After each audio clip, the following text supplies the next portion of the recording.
Going to the lake. Sama-sama ako. Sama ako. Nanay, sama? Yes. Sama ako. To the lake, to the river. Ay, umuulan nga. Oo. Pumapatak-patak. Yung saan? Oo. Oo, maganda. Ay, Prag! Ay, Prag! Ayan. Naweting kang Ala, tumakbo!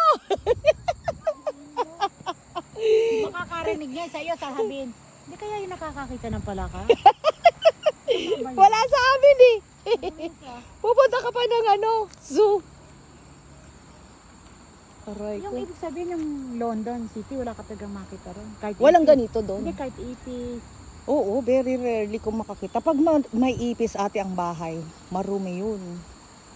Maruming bahay. Ay, kaya pala ang Oo. bata ron, Mostly hindi- makikita mo yon sa mga ipis, sa mga Indian house. Kasi syempre, hindi sila naglilinis. Ah, ganoon? O, mga burara. Diyan hinuli lang ka eh. Oo.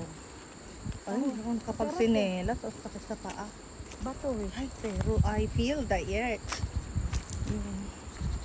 Ang ganda. Solar daw. Ay, ang ganda. Oh, may ilaw pala yung tulugan natin. Oh. Oo. Ay! Kaya pala yung, Life here! kaya pala yung nasabi ni Mother, naku, kita mag-i-enjoy ka. Oo.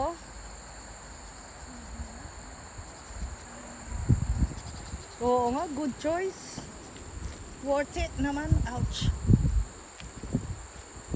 Eh, Boracay, puro nightlife. Oo. In-enjoy ko lang yung beach doon.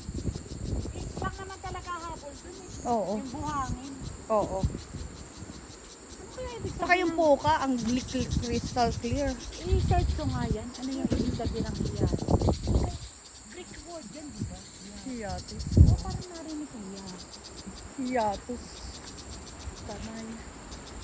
Puro ano pala yan, yung kabila. Ito oh. Campingan din oh.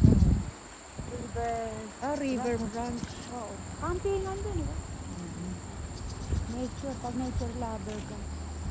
Ay, aso yan? Alin? Ayun o. Sino mo? Minom lang ata ito. Over there. Over there. Over there. Aso is over there. Oh! Can you see? Yan, may isda ito. Ay, nakahuli ng eh. Palangka.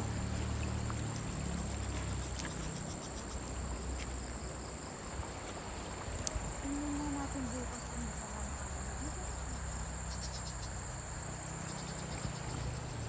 Nung araw, naalala ko, sis, huwag na kami ulam, makakapa ako. Malalaki isda. Huh? Nakakapa ako. Yeah.